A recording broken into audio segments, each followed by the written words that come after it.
Hello అండి. ఇవాళ మన ఛానల్‌లో రెసిపీ అయితే టమాటో రవ్వ ఉప్మా అండి.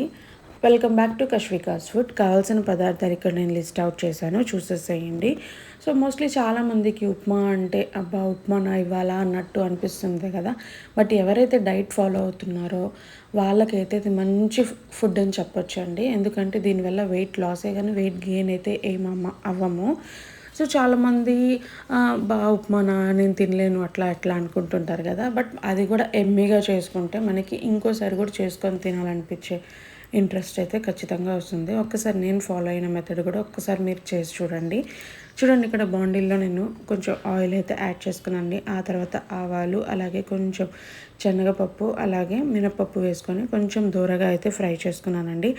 ఆ తర్వాత గ్రీన్ చిల్లీస్ వేసుకున్నాను అండ్ అలాగే కొంచెం కట్ చేసి పెట్టుకున్న ఆనియన్స్ కూడా వేసుకున్నాను.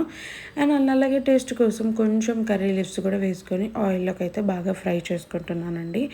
ఇక్కడ నేను 1 tablespoon ginger garlic paste కూడా యాడ్ చేస్తున్నాను. ఒకవేళ మీకు ఇక్కడ జింజర్ గార్లిక్ పేస్ట్ వేయడం ఇష్టం లేకపోతే ఆ ప్లేస్లో మీరు జింజర్స్ వేసుకున్నా బాగుంటుంది. అల్లం మీరు చిన్న చిన్న ముక్కలుగా కట్ చేసి ఫ్రై చేసుకుంటే చాలా బాగుంటుందండి ఉప్మాలోకి. చూడండి, ఆల్మోస్ట్ ఇక్కడ నాకు జింజర్ గార్లిక్ పేస్ట్ అయితే రోస్ట్ అయిపోయింది. ఆ తర్వాత ఒక చిటికెడు పసుపు, అలాగే కట్ చేసి పెట్టుకున్న టమాటోస్ అండ్ అలాగే కొంచెం సాల్ట్ వేసాను. సాల్ట్ వేయడం వల్ల టమాటోస్ అనేది కొంచెం ఫాస్ట్గా కుక్ అవుతాయి. సో చూడండి, ఇక్కడ ఆల్మోస్ట్ కుక్ అయిన తర్వాత నేను ఒక కప్ ఆఫ్ రవ్వకి ఒక 2 కప్ ఆఫ్ వాటర్ అయితే యాడ్ చేసుకొని చూడండి లమ్స్ లేకుండా బాగా కలుపుకున్నాను.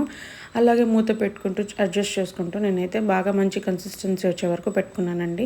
ఈ స్పేస్లో మీరు సాల్ట్ కూడా చెక్ చేసుకొని వేసుకోండి. చూడండి, ఆల్మోస్ట్ ఇట్లా వచ్చింది. సో మీరు ట్రై చేయండి. ఈ ప్రాసెస్ ఎలా వచ్చిందో కమెంట్ సెక్షన్లో కమెంట్ చేసేయండి. Thank you for watching. Follow and subscribe.